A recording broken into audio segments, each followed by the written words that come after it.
Kinshasa, Brazzaville, mesdames et messieurs, vous êtes nombreux focalisés sur les antennes de Congo 24 à suivre l'invité, une émission qui reçoit les invités qui débattent sur l'actualité politique, économique et sociale et qui marque et touche la population congolaise. Aujourd'hui, mesdames et messieurs, nous avons le réel plaisir de recevoir sur notre plateau de Congo 24 Monsieur Malik Kalombo, qui est le premier jeune de la commune de Ngalema. Il est aussi président de la Ligue de jeunes du PPRD Ngalema. Avec lui, nous allons essayer de débattre pendant quelques minutes des sujets qui touchent à la nation. Monsieur Malik, bonjour, comment vous allez? Merci beaucoup, bonjour à toi, Monsieur Zeko, merci pour l'invitation. Comment se porte le PPRD? Le PPRD se porte très bien, les PPRD se portent très bien. Voilà, moi-même je suis là, je profite de votre micro pour dire d'abord, pour saluer d'abord Joseph Kabila Kabange, l'initiateur du parti, le président national, mais également au commandant de bord. Je cite également le professeur docteur Emmanuel Ramazani Chadari. Merci à vous pour la confiance que vous portez à la jeunesse. Merci, voilà, on est là, les PPRD, voilà, on est là. D'entrée de jeu, nous avons vu Madame Olive. Est-ce qu'elle continue toujours à mener ses actions? Nous avons vu dernièrement à Kingakati une inauguration de la parc des Vallées en Sélé. Et elle veut déjà anticiper pour les élections prochaines? Non, Maman Olive, c'est dans ses habitudes. Hein. C'est dans ses habitudes. Elle est l'ex-première dame et elle a l'amour de ses pays. Au nom de cet amour, elle continue à œuvrer comme elle a toujours l'habitude de le faire. Vous savez, moi, Olive, quand elle était encore aux affaires, elle a initié beaucoup de choses et il y a une fondation, Initiative PIS, qui jusqu'à ce jour, n'est-ce pas, est en train de continuer toujours en fait son action. Ces actions sont souvent axées sur le social. Ces actions, c'est pour le bien-être de la population ou effectivement, c'est pour les actions propres, elle? C'est pour le bien-être de la population, c'est pas pour elle. Il est fait pour la population, pour que la population congolaise puisse bénéficier en fait de la qualité, n'est-ce pas, de ce qu'elle pourra donner. Je vais vous citer un exemple de ces CHIP, Centre Hospitalier Initiative PIS, qu'elle vient de mettre l'extension en fait de son hôpital ici à Gombe, en face juste de la poste. Et le 30 juin passé, elle avait en fait inauguré ces centres, la CHIP. C'est un centre hospitalier qui permet à ce que les Congolais les plus démunis puissent avoir des soins de santé dans les meilleures conditions et par des professionnels, vous voyez, à un moindre coût. Tu vois un peu ces genres d'activités. C'est comme ça qu'avec elle, et les samedis, vous nous avez vu à Kingakati, comme vous venez de le dire, en réalité, ce n'était pas à Kingakati, c'était au parc de la vallée de l'Antélé, où elle devrait également inaugurer le restaurant Mondeke, un restaurant hors pair, un restaurant qui nous permet en fait de vivre la vie en mieux, comme on dit, un restaurant qui nous permet pas en fait de rêver en fait ailleurs, parce que vous savez, nombreuses de personnes, nombreux de leaders politiques nous ont promis de pouvoir faire de ce Congo les États-Unis, je sais pas moi, l'Allemagne, mais nous on ne parle pas, mais il suffit simplement de visiter ce restaurant, vous allez voir que bon, en tout cas, Maman Olivier là pour le bien-être du Congo. Raïs se porte très bien. S'il ne se portait pas très bien, on n'allait pas le demander. Il se porte très bien. Et actuellement, je sais qu'il est en RD Congo, plus précisément à Lubumbashi, au Katanga, je crois. Il se porte très bien. Lui, il nous a laissé avec son idéologie et nous continuons dans cette idéologie du kabylisme. On est toujours là. Ok, parlons d'actualité. Libération du grand leader Vital Kamerhe. Nous avons vu Jamal être libéré. Vital Kamerhe est ses lieutenants. Jusqu'à présent, où est maintenant l'argent du contribuable? C'est envolé comme ça. Est-ce que vous croyez réellement à notre justice? Une très belle question, M. Zuko. Je ne vais pas être trop long, mais je vais plutôt vous mettre devant le fait. Et moi, j'ai juste là comme une scène de théâtre et qui n'a rien à voir, en fait. La population n'a pas besoin de ça parce qu'on sait que ce sont des réactions, soit des décisions politiques. Mais pour votre information, je vais vous dire que Vital Kamerhe a été libéré il y a très longtemps par le président de la République. Je cite Félix Tshisekedi. Il a été libéré depuis longtemps. Comment très longtemps? Très longtemps parce que vous vous souviendrez que, il n'y a pas très longtemps, en fait, vous vous souviendrez qu'un jour, sous la toile, il y a le président dans ses déclarations qui avait dit que Vital Kamerhe, bien qu'en étant arrêté, mais il était quelqu'un de bien, un homme honnête, mais déjà ça dit tout, C'est comme, je vais me rappeler d'un aîné, dernièrement on s'était vu, on a essayé d'échanger, il m'a donné un exemple, il m'a dit, imagine-toi qu'un caporal, un capitaine, par hasard, un chef, un numéro 1 vient l'appeler général. D'office, il a nommé général indirectement, c'est ce qui s'est passé. Nous, on a vu, nous, la population, on a vu qu'il a été libéré, mais politiquement parlant, c'est qu'il a été libéré, ça fait longtemps. Pour moi, c'est une pièce de théâtre. C'est pas parce que vous êtes opposant que vous pouvez affirmer de tels propos? Non, non, c'est une analyse que je suis en train de faire. Donc, parce que vous ne croyez pas à notre justice? Non, la justice doit être vraiment la justice. C'est ce que nous voulons. Je vais dire ceci, le principe que nous avions retenu, ou soit que je retenu et la population a compris qu'aujourd'hui, avec le pouvoir de l'UDPS, on peut être voleur, c'est ça en fait le mot, on peut détourner des biens de l'État, mais sans pour autant qu'il puisse y avoir un coupable. C'est ça que cela veut dire en fait à travers la libération de toutes ces personnes ayant été arrêtées pour les projets 100 jours. Mais vous avez géré 18 ans, vous étiez au pouvoir. Luzolo Bambi, il avait bien souligné, il y avait plus de 15 millions qui s'envolatisaient comme ça chaque mois. Ça, c'est ce que les gens racontent. Mais qu'est-ce que les gens démontrent? Moi, je veux vous mettre devant un fait accompli. Nous sommes dans les projets 100 jours. Les projets 100 jours existaient? Oui. La question est simple, oui. Il y a eu l'argent qui a été déboursé? La réponse est simple, oui. Est-ce que il y a eu moi et vous, est-ce qu'on connaît le contenu en fait, de ces projets? Oui. Vous voyez, ça, ce sont les faits que je suis en train de poser. Est-ce que les travaux ont été effectués? Oui. Mais il y a d'autres projets qui ne se sont pas effectués. C'est ces projets-là qui ont fait en sorte que notre Vital Kamerhe et consorts puissent se retrouver où ça? À Makala. Et tous nous avions suivi en fait ces procès qui étaient en fait télévisés. Nulle part on a démontré que par l'accusateur, parce qu'en justice c'est l'accusateur qui amène les preuves. Nulle part on a démontré que Vital Kamerhe avait détourné de l'argent. Nulle part. Donc ils disent c'était des complots c'était le complot des cadres de FCC. Mais comment ça un complot? Parce qu'à l'époque, c'est votre cadre de FCC qui était aux commandes. Non, non. À l'époque, c'était le président de la République qui était le président de la République. Bien et sûr, un projet que la présidence devrait gérer. C'était un cadre du FCC. Mais qu'est-ce que le cadre du FCC a à voir? Ils ont monté des cabales avec les Chadar et consorts. Je crois que vous pouvez. C'était juste pour affaiblir les présidents de la République parce que Kamerhe pèse quand même. Vous pouvez me laisser le temps de vous répondre. Ok, allez-y. Voilà. Je suis en train de dire ceci. Vital Kamerhe est accusé de détournement des fonds deniers publics. Ok? Nous avons suivi ensemble avec vous ces procès qui étaient télévisés. Ok? Oui. On a dit, ben voilà, les travaux de saute-mouton, les projets des maisons préfabriquées, on a décaissé beaucoup de millions d'argent, plus de 50 millions et tout. Cet argent-là, alors que les travaux n'ont jamais été effectués. Nous devons nous rappeler de cet événement. C'était à Tchangou, avec les saute-moutons, avec cette pluie. J'ai béni beaucoup, en fait. J'ai dit merci à cette pluie, c'est comme si c'était une pluie en fait envoyée par Dieu pour nous faire découvrir en fait ce qui s'est caché derrière. Et je suis en train de dire que non, par ces procès, on n'avait jamais démontré là où Vital Kamerhe avait détourné de l'argent. Par ces procès.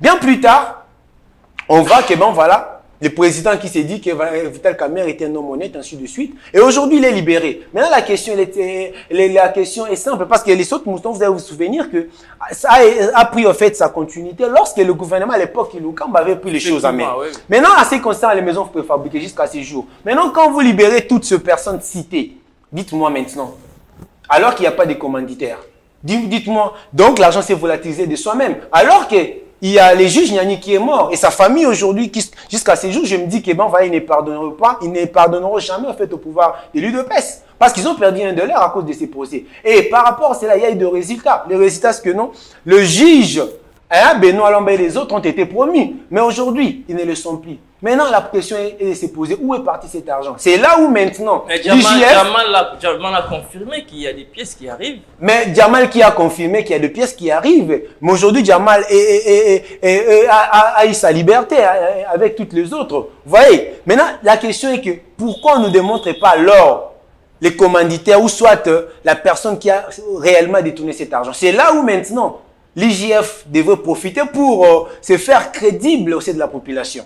Vous voyez? Parce qu'on ne peut pas y avoir... Sinon, ça sera un nouveau principe que nous allons devoir retenir. Que non, désormais, il peut y avoir un fait, mais sans commanditaire. Donc, pour clore ce sujet, ça veut dire que vous ne croyez pas à notre justice? De ces côtés-là, en tout cas, je ne crois pas à la justice. En tout cas, à moins qu'il puisse, à moins que la justice puisse faire en sorte, pas moi, mais puisse s'expliquer devant la population qu'est-ce qui s'est passé réellement lorsqu'il n'y a pas de détourneurs, mais au moins il y a l'argent qui a été détourné.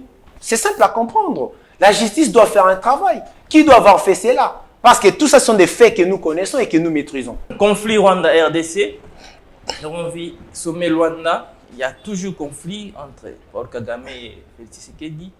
Nous avons vu prorogation en prorogation de l'état de siège. Le président de la République a été vraiment critiqué de gauche à droite, surtout par vous de l'opposition. Mais quelque part, à présent, nous sentons quand même qu'il y a quand même des fruits, il y a quand même des résultats positifs par rapport à cet état de siège. Comment est-ce que vous pouvez analyser sur cette situation? Merci. Déjà dire qu'il y a des résultats positifs, je ne sais pas, mais que vous puissiez nous les démontrer parce que je n'ai pas vocation à vous poser de questions. De un, en fait, ce qui se passe à l'Est, c'est juste les conséquences, soit la conséquence de quelque chose qui a été mal préparé, qui a été mal parti. L'état de siège. Effectivement. C'est ça, en fait. L'état de siège a été mis avec quel soubassement? Vous voyez? Est-ce qu'il y a... Faut que le président de la République puisse jouer au fanfare dans les rues de la République? Non, non. Il y a bien des modalités, pour pouvoir parler de l'état de siège. Aujourd'hui, l'état de siège est presque à plus de 100 jours. C'est déjà ce qui est inconstitutionnel. Mais pour quel résultat? C'est le fruit simplement de quelque chose qui a été mal démarré. Vous voyez? Parce que, malgré l'état de siège, mais qu'est-ce que vous faites pour toutes ces personnes qui se battent là-bas?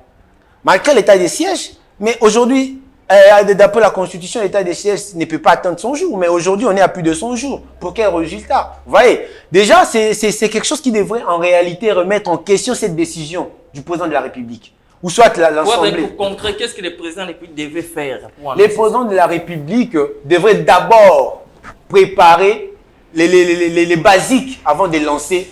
C'est-à-dire se présenter devant les élus du peuple. Effectivement, se présenter devant les élus du peuple, motiver au fait sa décision et ensemble trouver des voies et moyens. C'est-à-dire, ce qu'il faudrait mettre en place, notamment, il faut d'abord préparer. Il s'est préparé sur le plan logistique, s'est préparé sur le plan fonctionnement, sur le plan organisationnel, s'est préparé également sur le plan d'action. Mais tout ça n'a pas été fait. Du coup, on a l'état de siège. Voilà pourquoi il y a des prorogations. Mais pour quel résultat? C'est pour cela que je dis, c'est le fruit de quelque chose qui avait mal commencé. Vous voyez, aujourd'hui, l'armée s'est plaint de ne pas être motivée. Aujourd'hui, c'est une honte de voir que, ben voilà. Nous avons vu dernièrement les élus du peuple, les députés ont contribué. C'est ce que ce n'est pas. C'est ce que ce n'est pas. Encourager nos frères d'essai. C'est ce que ce n'est pas. Les élus de la population ont quel rôle? C'est de générer les moyens, de générer les fonds. Mais s'ils doivent cotiser, où est cet argent que ben ça est là, on dit ben voilà, l'argent a été mobilisé, ça passe par où? Aujourd'hui, il y a 50 millions, vous venez de parler de beaucoup d'argent, est restitué d'après l'IGF, mais qu'est-ce que cet argent-là fait? Aujourd'hui, j'ai lu un article dans les réseaux sociaux d'où on parle d'une somme colossale de plus de 500 et quelques millions de dollars pour débloquer dans la caisse de l'État pour les concerts du 30 juin avec les Wenge. Mais dites-moi un peu maintenant, est-ce que l'Assemblée, en fait pas l'Assemblée, l'Assemblée générale, allais-je dire, peut se cotiser? C'est pour dire que non, ce sont des vastes aventures qu'on n'a pas besoin en fait. Parce qu'on a déjà compris ce qui se passe autour de ce qui se passe à l'Est avec nos FARDC. Ils ne sont pas outillés. Ils n'ont rien. Ils n'ont rien. Vous savez que non, il y a dernièrement, les gens de l'UDPS disaient que bon, voilà, il y a les États-Unis qui nous a soutenus par rapport à l'armée. Mais c'est faux, archi faux. C'est faux, archi faux. Les soldats, ils vont se battre avec quoi, nos FARDC? Ils vont se battre avec quoi? Mais s'ils ne se battaient pas, à l'heure actuelle, on n'est pas être dans ces situations, dans ces conditions. Bah, ils le font simplement parce qu'ils ont en fait le soutien de la population. Vous allez vous rendre compte que la population, dans toutes ses couches, la population s'est mobilisée pour soutenir les FARDC. C'est déjà un élément moteur de la motivation. Qu'est-ce que vous voulez encore pour le président? Parce que cette situation n'a pas commencé aujourd'hui. Depuis même à l'époque de votre leader Raïs, qu'est-ce que Raïs avait fait? Mais effectivement, c'est ce que je dis. Le mouvement M23 pendant 18 ans, il n'avait rien fait. Le mouvement M23 est né en 2012. Au mois de mars 2012. C'était quelques mois après les élections de 2011. Vous savez. Mais directement, parce que en fait, la cause principale, c'était la vérité des urnes avec les M23 pour votre histoire et également pour ceux qui nous suivent. C'était ça en fait la naissance de ces mouvements du 23 mars. C'est pour ça que ça s'appelle M23. Et par rapport à cela, Joseph Kabila Kabange, toujours dans son amour de l'État, un bon homme d'État, a fait en sorte de faire disparaître. Aucun incrimine les Kabila les pères. Je suis en train de c'est lui qui nous a amené les Kadogo. Mais là, vous nous ramenez à une autre réponse, alors qu'il y a une autre réponse que je n'ai pas encore répondu. Bon, je vais quand même enchaîner. Je disais que parlant du M23, tous savons que voilà, depuis 2013, le M23 n'a pas existé, n'a plus existé. Jusqu'en 2022. Et cela est dû à quoi? Et cela est dû à celui qu'on appelait le frère par rapport à ces accords qu'on n'a jamais connus. Qu'on n'a jamais connu ni les contenus, on n'a jamais connu les contenus. Et par rapport à cela, il y a encore renaissance, ou soit résurgence des secteurs, de ces mouvements, qui jusqu'à ces jours alors que sombre que la population ne connaisse pas, ok? Et aujourd'hui, c'est nous tous qui bénéficions. Ce n'est pas l'Est des pays qui est attaqué, mais c'est nous. C'est le Congo qui est attaqué. Et ça doit nous faire mal. Ça doit nous déranger. Voilà pourquoi nous, parce que vous dites que nous sommes de l'opposition, nous nous battons jour et nous pour vous dire que non, le M23 c'est un petit mouvement qui a à peine à 30 000 hommes. Ok? Ce petit mouvement qui a été de fait en 2013 par Joseph Kabila Kabange. Vous voyez? Avec une armée. Joseph Kabila n'a pas réussi à mettre à terre le M23. Mais moi je vous dis que c'est un mouvement qui a été défait. Les mots encore son sens. Vous comprenez ce que ça veut dire être défait. C'est-à-dire que ça n'existait plus. Le mouvement est né le mois de mars de 2012, je vous ai donné la raison. Oui. Et en 2013, le mouvement a disparu. Il fallait attendre cette alternance et attendre 2021-2022 pour que ces mouvements puissent encore renaître. Vous voyez? Et cela est dit à quoi? Et aujourd'hui, la question est de se poser entre le président honoré Joseph Kabila Kabange et le président actuel Félix Tshisekedi, qui est plus congolais que l'autre par rapport aux relations du président, aux relations qui a existé entre le président Kagame et le président Félix Tshilombo et Kagame et le président Joseph Kabila Kabange. Donc la réponse est claire. D'où ce sont les conséquences de quelque chose qui est très mal parti pour chercher en fait à séduire l'autre, ok, pour des intérêts que eux-mêmes connaissent. Et aujourd'hui, c'est la RDC qui est victime. Qu'est-ce que vous pouvez dire à ceux-là qui disent que ce sont des complots entre Kagame et Félix Tshisekedi? Oui. Il y avait des accords signés sans pour autant consulter la population ni les élus du peuple. Est-ce que vous donnez raison à ces gens-là? Oui, je peux dire ça parce que moi aussi je suis parmi de personnes qui pensent qu'il y a une certaine complicité. Pourquoi je vais les dire? Parce que les traités internationaux suivent en fait trois règles, vous voyez. Oui, le président qui doit signer, mais ça doit être débattu au niveau de l'Assemblée nationale. Vous voyez? Mais ça doit également, un président de la République, mais il y a séparation du pouvoir. Vous voyez? Un président de la République signe un traité que lorsque cela est approuvé au niveau du Conseil des ministres et lorsque cela a été débattu au niveau de l'Assemblée nationale. Parce que vous engagez toute une nation, vous engagez la population. Et le représentant de la population sont les élus, ce sont les députés. Mais dites-moi aujourd'hui, quel est cet accord qui a été discuté? Nous ne connaissons même pas hein, le point en fait, qui se trouve en fait, dans ces accords. Voilà pourquoi aujourd'hui, parce que c'est lui-même qui connaît ce qu'il y a dans ces accords, on ne sait pas nous mettre de commentaires là-dessus. Mais tout ce que nous constatons, c'est que malgré plusieurs rencontres, malgré plusieurs sommets organisés, il n'y a pas de suite. Alors que l'ennemi est déjà connu. Vous voyez? Alors que l'ennemi est déjà connu. D'où la conclusion, nous, selon nos analyses, en tant qu'analystes politiques de ces pays, nous concluons en disant ceci, que ces faits des M23, je reviendrai encore vers vous, je vous dis, demain, ça sera un prétexte pour dire pour justifier le fait qu'il n'y a pas eu élection dans ces pays. Pour nous, c'est du théâtre. Vous êtes président de la Ligue des jeunes PPRD Ngali, mais quel est votre rapport par rapport à toutes ces atrocités?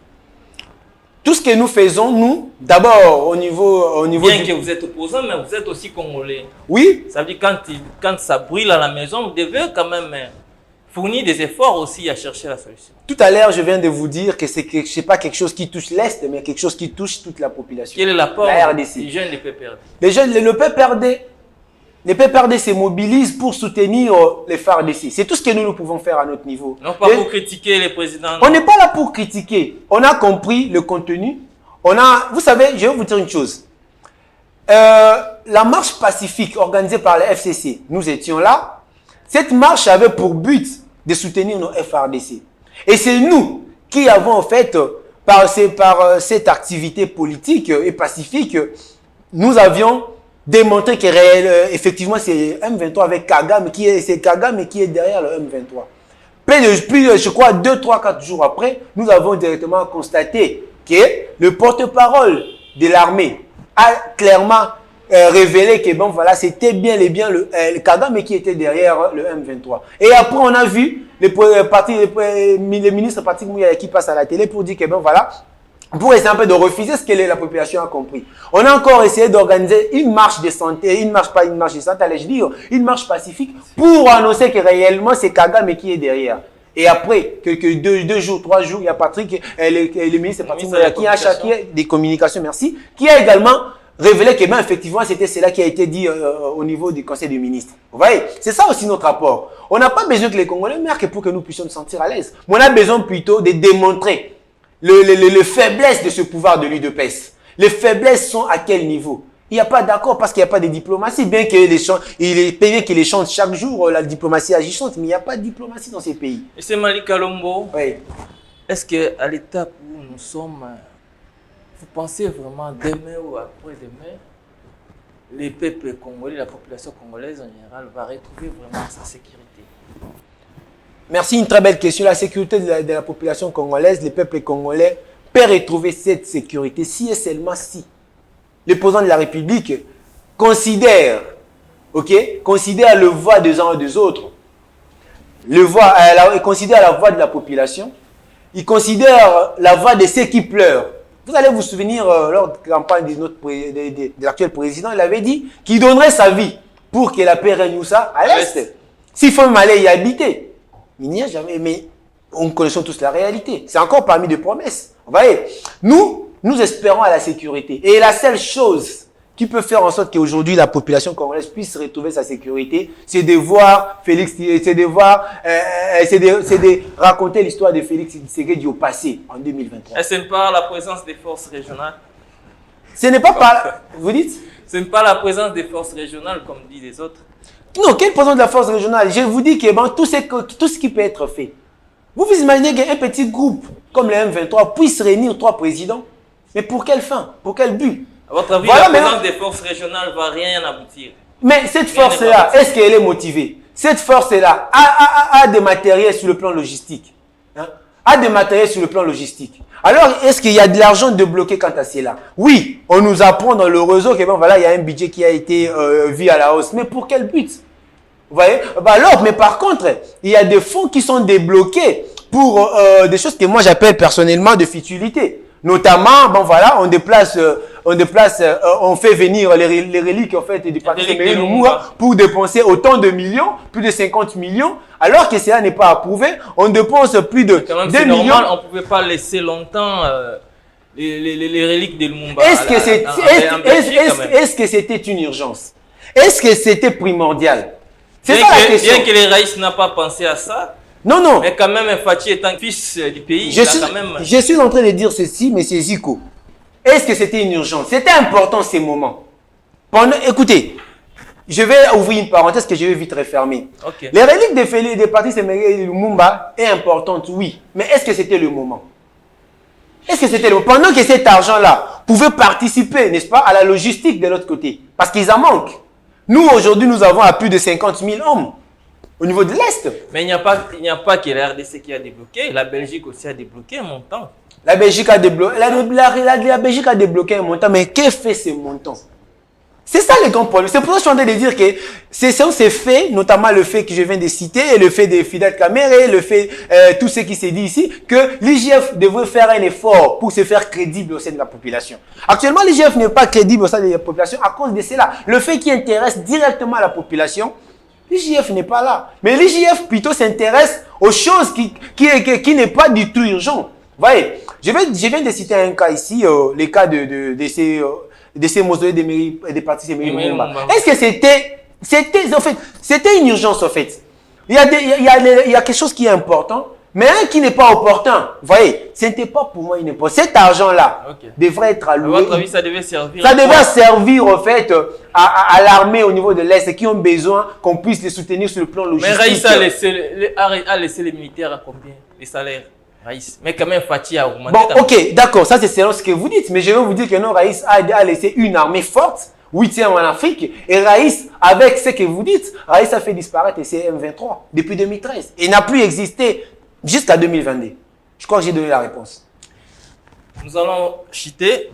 Monsieur Malik, 62 ans, déjà depuis le Congo a connu son indépendance.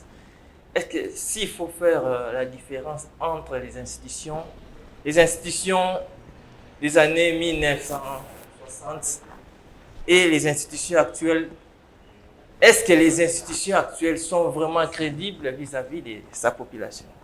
Par rapport aux institutions des années 60. Toutes les institutions, merci, toutes les institutions ont perdu leur saveur. Toutes les institutions, je peux vous en citer. La justice a perdu son vrai sens. L'Assemblée nationale, n'en parlons même pas. Enfin, pas l'Assemblée nationale, mais le Parlement a perdu son sens. Aujourd'hui, vous allez voir M. Mbos au niveau de l'Assemblée. C'est presque du théâtre. Si tu es pour Félix, ben voilà, il te laisse parler. Si tu es contre, tu poses un avis contraire, ben on va, il te coupe le micro. On voit ce que ça donne. J'ai choisi de vous répondre. La loi électorale a été votée en bonne et due forme. La loi électorale n'a jamais été votée.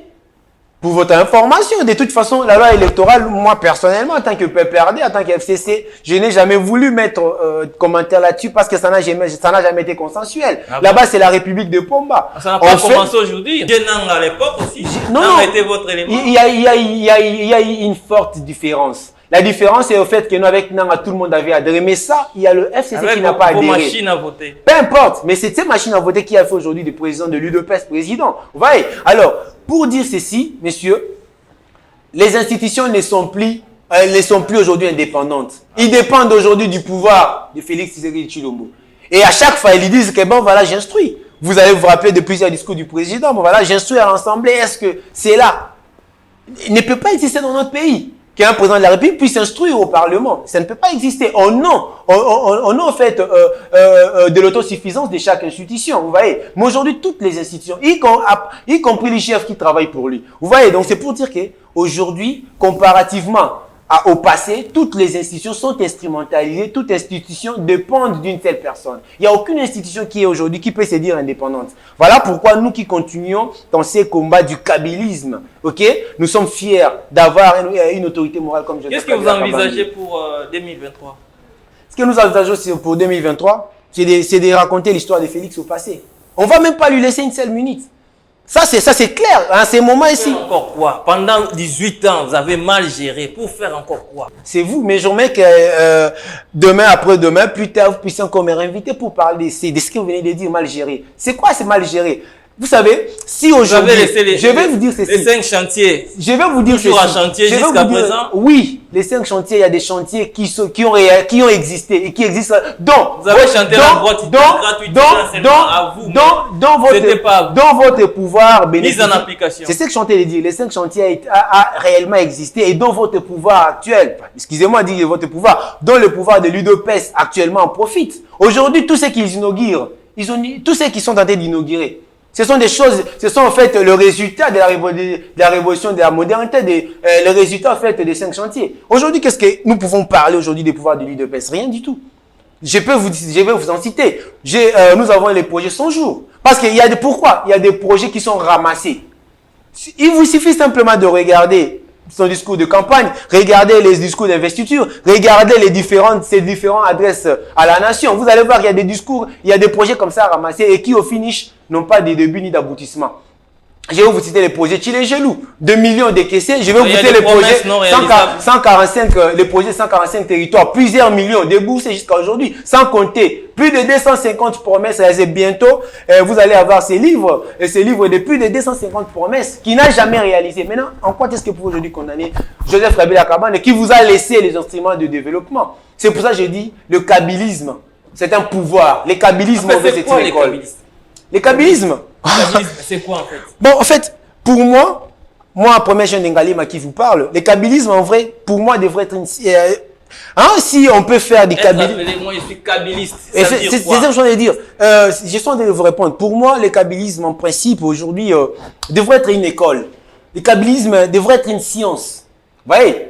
Devrait être une science dont on peut trouver un objet. Le kabylisme aujourd'hui donne une fierté à la République démocratique du Congo, surtout même sur le plan diplomatique. Grâce au kabylisme... Ça se focalise plus précisément sur quoi? Je vais vous dire une chose. Vous savez, moi, si vous allez parler de moi, je peux définir le kabylisme dans laquelle j'appartiens comme étant une science, soit une école, ok, qui étudie simplement l'intérêt, l'amour et de mal gérer les pays. Je suis en train de répondre. Le kabylisme, je définis cela comme étant l'intérêt et l'amour pour la patrie. Je cite la RDC par le silence. Okay. Et tous ces mots que je viens d'utiliser se rapportent à une seule personne, Joseph Kabila Kabange. Je vais dire, quand je parle de l'intérêt, de l'intérêt pour l'amour du Congo, Joseph Kabila a tout fait pour l'intérêt de la population. Il avait dit que je ne vous ramènerai jamais à un suicide collectif, ce qui a existé. Et pour l'intérêt du Congo, il a voulu que... Pas pour enrichir ces lieutenants, parce que à l'époque, on voyait je suis en train de vous dire... Les immeubles se construisent les immeubles naissent comme... Président, c'est lui qui a amené en fait le goût à la population congolaise de désormais construire en étage. Ça, c'est une parenthèse. Peu importe, non, ça c'est ce que vous dites. Mais je vais vous dire une chose, que quand on parle de l'intérêt, Joseph Kabila Kabange a voulu en fait organiser des élections dans ces pays avec les fonds propres, simplement pour chercher à défendre l'intérêt de la population. Joseph Kabila Kabange est allé au sommet pour demander à la MONUSCO de rentrer chez eux pour l'intérêt de la population. Vous voyez? Et Joseph Kabila a fait tout pour l'intérêt de la RDC. Joseph Kabila a prouvé son amour par rapport à ce qu'il a pu donner par rapport à la RDC, par rapport à ses projets. Et jusqu'à ce jour, Joseph Kabila donne des infrastructures modernes à la population congolaise par sa femme. Je vous ai parlé des CHIP, Centre Hospitalier Initiative Plus. C'est-à-dire, vous pouvez atteindre même les Congolais les plus démunis, mais après avoir des soins dans des très meilleures conditions par des spécialistes et avec de matériel adapté. Vous pouvez vous imaginer, et par rapport à cela, on ajoute encore le silence, qui est aujourd'hui une mode de vie des leaders politiques. Aujourd'hui, tout le monde a compris que bon, voilà, fallait vivre fallait également être un président de la République qui parle moins, mais qui agit. Voilà pourquoi vous justifiez de bien-être par le silence. Qu'est-ce que vous avez oublié au Congo? Vous pensez en 2023, qu'est-ce que vous avez oublié?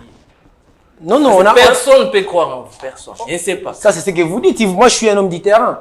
Quand vous m'appelez premier chef d'Engali, parce que je suis un homme du terrain, il vous suffit de circuler. Il vous suffit de circuler partout. Il vous suffit de voir les images dans les réseaux sociaux là où Joseph Kabila Kabange piétine. Il vous suffit de voir tout ce qu'il fait. Comme ça, vous allez vous rendre compte que ben voilà, c'est vous qui vous trompez. Joseph Kabila aujourd'hui est demandé dans la population.